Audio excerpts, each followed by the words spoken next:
Madame, Monsieur, bonsoir. Nous sommes le 30 juin. La saison estivale est en temps normal déjà lancée. Mais voilà, nous vivons des temps exceptionnels et inédits. Et ce n'est un secret pour personne. Jamais le tourisme mondial n'aura essuyé autant de pertes qu'à cause du coronavirus. Alors l'heure est à la mobilisation au niveau national d'abord. Les professionnels s'activent pour sauver cette saison et à l'international aussi. L'heure est au plan d'urgence. La Banque européenne pour la reconstruction et le développement, la BERD, et l'Organisation mondiale du tourisme viennent de concevoir un plan basé principalement sur l'assistance technique, la relance et les protocoles d'hygiène et de sécurité. Sauver et relancer le tourisme dans une douzaine de pays, dont le Maroc, c'est l'objectif de cette mission. Nous en parlons ce soir en compagnie de l'expert en tourisme, Mohamed Saïd Tahiri. Et puis avec un plongeon de son chiffre d'affaires de quelques 65% en quelques mois seulement, le secteur de l'immobilier, tout comme celui du tourisme, est mourant. En termes de transactions, le volume des contrats traités a chuté de 80%, normal parce qu'il y avait confinement. Mais du coup, comment se dessine l'avenir? Le marché peut-il ressusciter? Comment stimuler la demande et renforcer l'offre? Réponse de Maître Mohamed El Abdaoui qui représentera le Conseil national des notaires et ce sera en seconde partie de Questions Écho. Merci de rester avec nous, à tout de suite.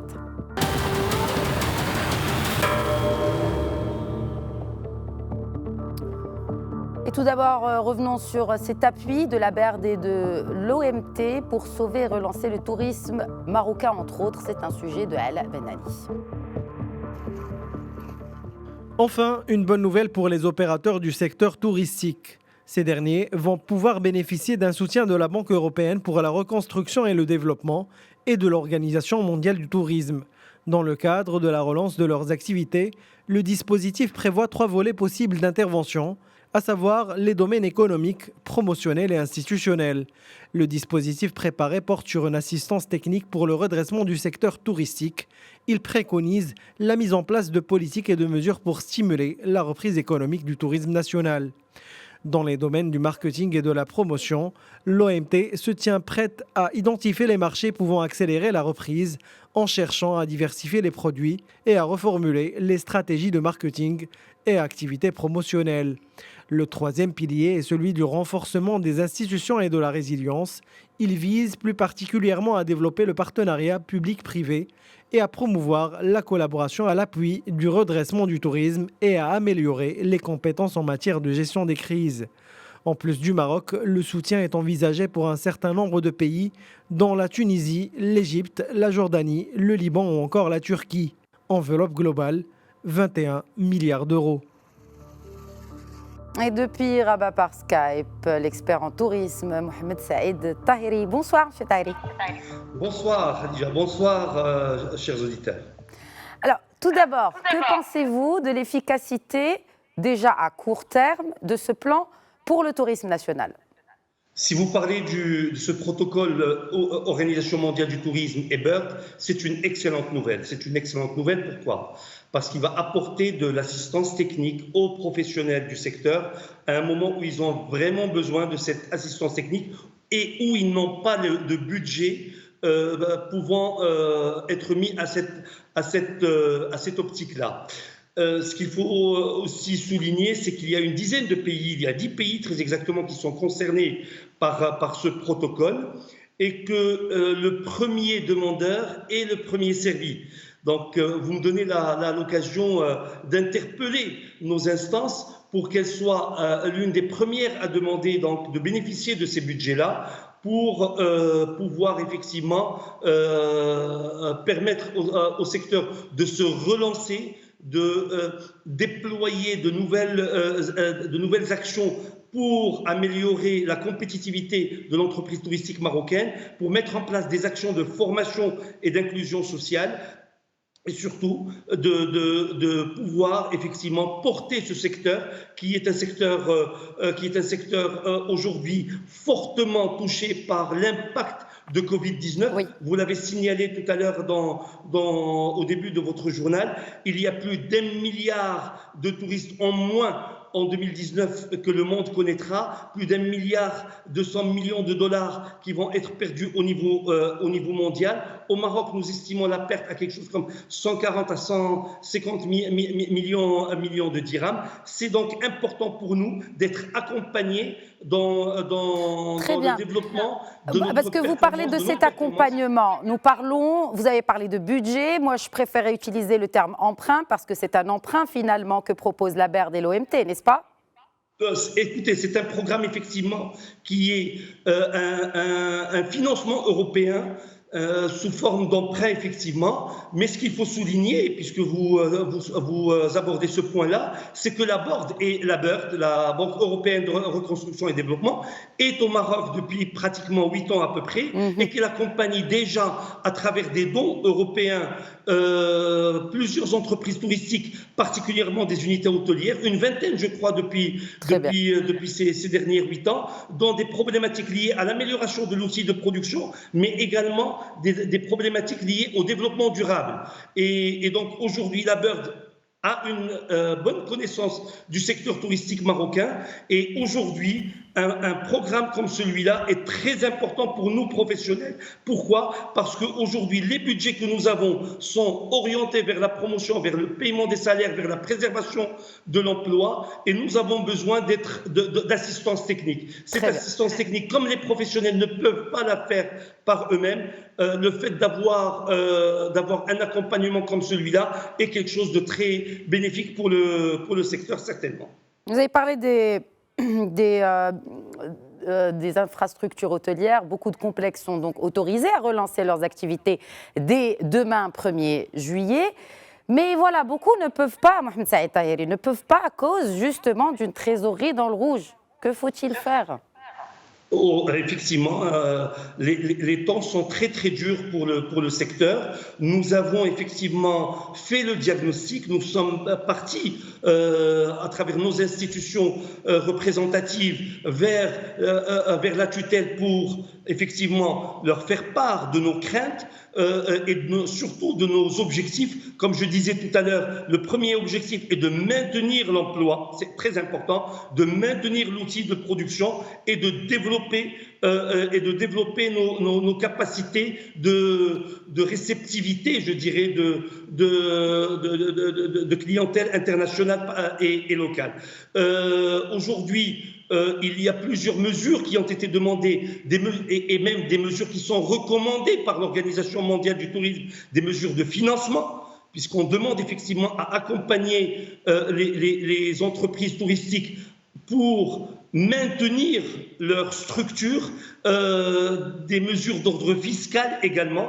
Et puis après, on arrivera à la relance, à la reprise du secteur, à une véritable relance. Nous avons vécu ça en 2008 et nous avons eu un accompagnement à travers des fonds publics qui nous ont permis de tenir aujourd'hui, plus que jamais, parce que l'impact de Covid est sans précédent, plus que jamais. Absolument. Nous avons besoin du soutien de nos instances publiques pour qu'on puisse, aussi bien au niveau fiscal qu'au niveau des trésoreries de l'entreprise, qu'au niveau du financement, de la promotion, parce que nous avons besoin de prendre notre bâton du pèlerin et d'aller chercher les clients là où ils sont. Vous savez, le Maroc est aujourd'hui un pays qui est très recherché au niveau méditerranéen particulièrement.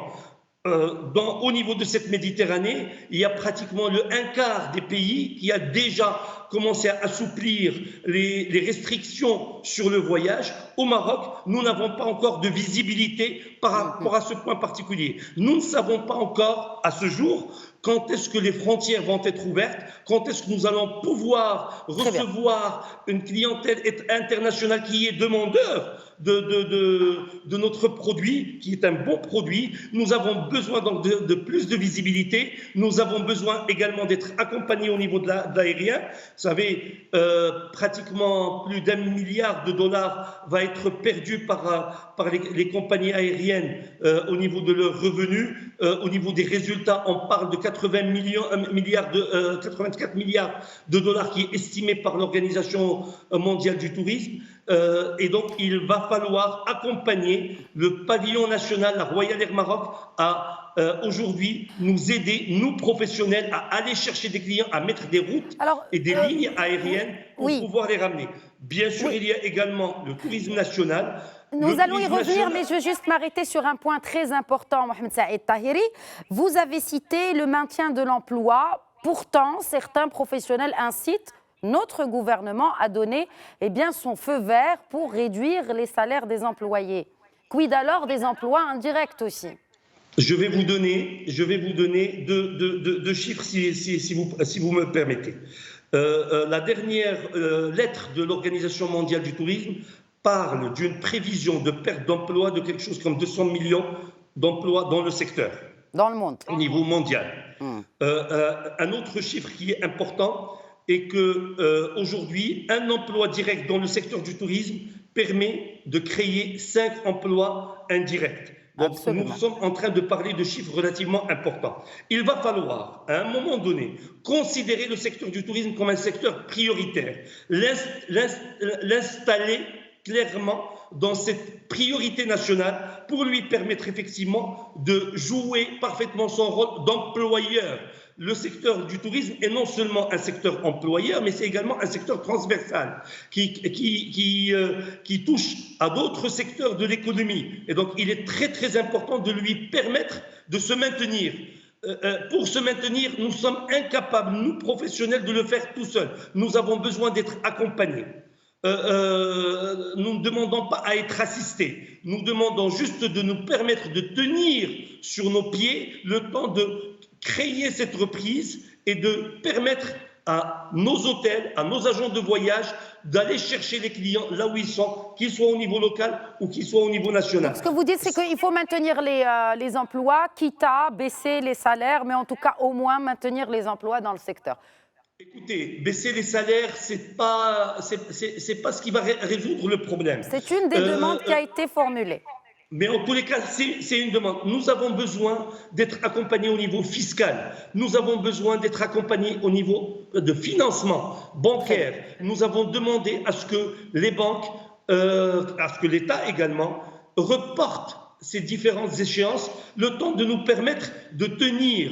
Vous savez, un transporteur touristique, quand il achète un autocar à 2 millions, à 3 millions de dirhams et qu'il doit payer la mensualité à sa banque alors qu'il n'a pas un seul dirham de chiffre d'affaires réalisé pendant toute cette période, ça pose un problème. Et donc, si nous n'avons pas cet accompagnement aujourd'hui et des banques et de l'État, nous risquons effectivement de perdre beaucoup d'emplois et nous risquons de perdre de la compétitivité de notre outil de production, ce qui est complètement dommage parce que le Maroc a un outil, a une valeur touristique formidable. Nous sommes, vous savez, nous sommes dans la 4e position des pays et des destinations recherchées au niveau de la Méditerranée.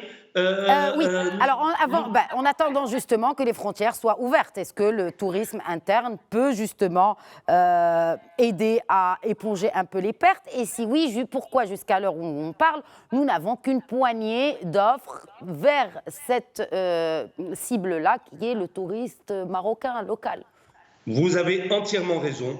Il y a un intérêt particulier au tourisme national, mais n'oublions pas que le tourisme national est en soi une niche en soi. Aujourd'hui, 30% de la clientèle, 30% de la clientèle avant Covid était une clientèle marocaine, une clientèle nationale qui a ses propres besoins. Ce n'est pas une roue de secours.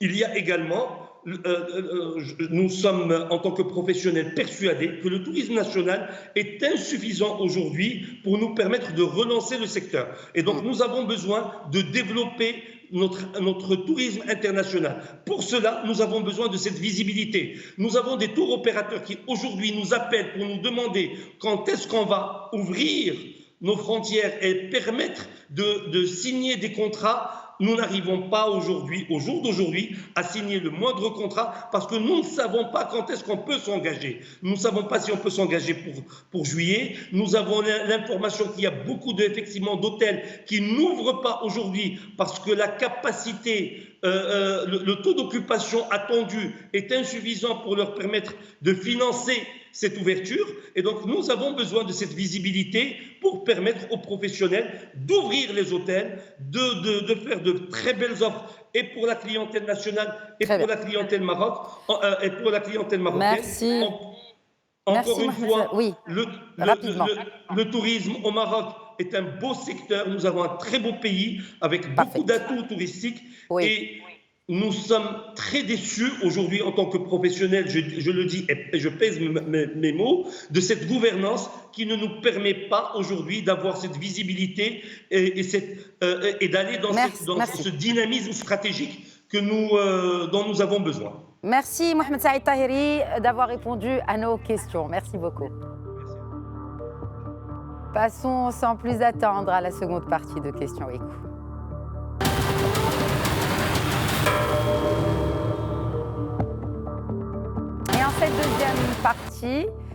Et en cette deuxième partie, nous y arriverons. Nous nous arrêtons sur l'activité, ou plutôt l'inactivité des notaires pendant cette période de Covid et la reprise du secteur de l'immobilier. C'est un sujet de Alam Nani. L'arrêt des transactions immobilières ont mis à mal les notaires du pays, et ce, durant tous les 3 mois du confinement au Maroc. Après plusieurs réunions tenues avec les partenaires de l'immobilier, le Conseil a fait part de ses recommandations post-Covid-19. Il s'agit principalement de baisser les taux d'intérêt bancaires, hausser les plafonnements de financement en faveur des acquéreurs et reporter les échéances de crédit sans intérêt pour les acquéreurs et la filière de la promotion immobilière. Le Conseil espère aussi la baisse des 50% des taxes d'enregistrement en faveur de l'acquéreur pour relancer l'activité. La profession notariale aspire aussi à encore plus de dématérialisation via la plateforme Tawtiq en ce qui concerne certains actes notariés ainsi que les processus d'échange électronique de données avec les différentes administrations. Cela dit, la fin du confinement présage de meilleures perspectives car l'offre immobilière sera abondante avec une baisse attendue de 15 à 20% des prix des biens immobiliers. Rappelons à cet effet que quelques 450 000 actes en moyenne sont rédigés annuellement. La profession notariale compte plus de 2000 praticiens et 15 000 employés directs et indirects. Et depuis Bni Mellal par Skype, Maître Mohamed El Abdaoui, président du Conseil des notaires de Bni Mellal Khnifra. Bonsoir, Maître Abdaoui. Bonsoir, c'est Maître El Abdaoui. Comment évaluez-vous la reprise depuis la réouverture des études notariales après une baisse importante des actes notariaux durant le confinement ? Oui, d'abord, pendant le confinement, on a pris une décision d'assurer une certaine continuité parce que nous considérons que le notaire il assure un service public et pour participer à la collecte des recettes de l'État. C'est un devoir sociétal. Et après le déconfinement, il s'est décidé d'une manière progressif et nous avons entamé plusieurs réunions avec tous nos partenaires, notamment la Direction générale des impôts, le Trésorier général, le ministère de la Justice et tout ça pour trouver et les intervenants dans le secteur immobilier pour élaborer un plan de relance dans le secteur immobilier, sachant que le notaire n'intervient pas que seulement dans le secteur immobilier, mais il a un spectre plus large que ça. Oui, mais ce soir, nous nous intéressons justement à ce secteur de l'immobilier avec vous, Maître El Abdaoui. Alors, en France, le rattrapage post-confinement a boosté le volume des transactions. On parle de 35% annuellement par rapport à juin 2019. Ce scénario est-il envisageable chez nous au Maroc ?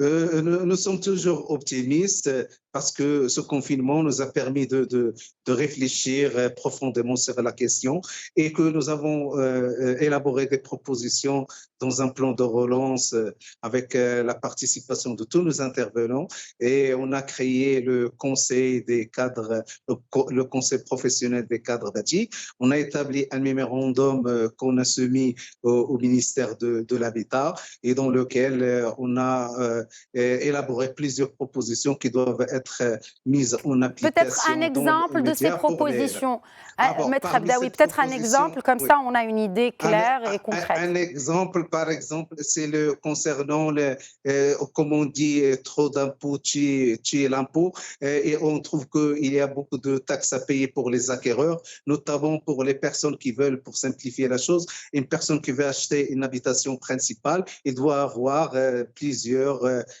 plusieurs taux bénéficiaires qui lui permettent d'encourager, de booster le pouvoir d'achat. Et en plus de ça, de la dématérialisation aussi, d'accélérer la dématérialisation qui va permettre d'améliorer le climat des affaires et de gagner sur le plan, sur le coût et aussi sur le temps et pour devenir plus attractif pour les investisseurs nationaux comme les investisseurs à l'international. Maître Labdaoui, est-ce le moment pour acheter un bien? Les prix, on parle d'une baisse, on l'a écouté dans le reportage, de 15 à 20%, ou peut-être que l'heure sera plutôt à la spéculation? Non, je pense qu'il faut mettre aussi des garde-fous sur ce secteur. Ça veut dire que il faut revoir parce généralement, on trouve les gens qui hésitent à procéder à des opérations parce qu'ils voient que le référentiel de l'immobilier est un peu élevé, ainsi que celui de la conservation foncière. Donc, il faut revoir à la baisse ces référentiels et ça va encourager les gens plutôt à investir dans l'immobilier. Et comme on dit toujours, quand l'immobilier va, tout va. Dans l'économie, il joue un rôle très important, notamment qu'il embauche environ 1 million de personnes partout au Maroc. Alors, selon vous, les banques marocaines adhèrent-elles à l'ambition de relancer ce secteur? Ils ont intérêt parce que ils jouent un rôle très important dans le financement, de ce secteur et que c'est vital de revoir leur taux à la baisse. Et aussi pour les gens qui ont souffert pendant le confinement, pendant cette pandémie, d'échelonner les échéances sans intérêt et aussi de revoir le financement, de le plafonner pour les personnes, les acquéreurs. Comme ça va permettre de dynamiser le secteur. Et nous aussi, nous recommandons à ce il y a beaucoup de chantiers qui doivent être ouverts concernant la dématérialisation. Par exemple, avec la direction de l'Agence nationale de la conservation foncière, de permettre aussi de faciliter cette procédure et de permettre aux notaires de consulter les dossiers via en ligne en lui fournissant tous les renseignements nécessaires dans les certificats de propriété ou dans les consultations. Comme ça va faciliter la tâche et ça va permettre plus de sécurité pour assurer ces transactions, comme aussi pour le registre de commerce, d'améliorer encore et d'ouvrir la dématérialisation et le transfert des informations entre les notaires et le registre de commerce dans la perspective d'éventuellement de procéder ultérieurement à un acte électronique authentique notarié. Alors tout le monde est touché, on parle des promoteurs immobiliers, les bureaux d'études, les architectes bien évidemment, les ingénieurs topographes, les maîtres d'œuvre et vous, notaires. Donc comment pensez-vous conjuguer les efforts de tous ces acteurs en connaissant bien sûr que quelquefois il y a des tensions qu'il peut y avoir entre ces différents corps de métier. Selon vous, est-ce qu'on peut penser que ils partagent tous la même vision pour pouvoir relancer le secteur et que tout le monde finalement pourra en profiter?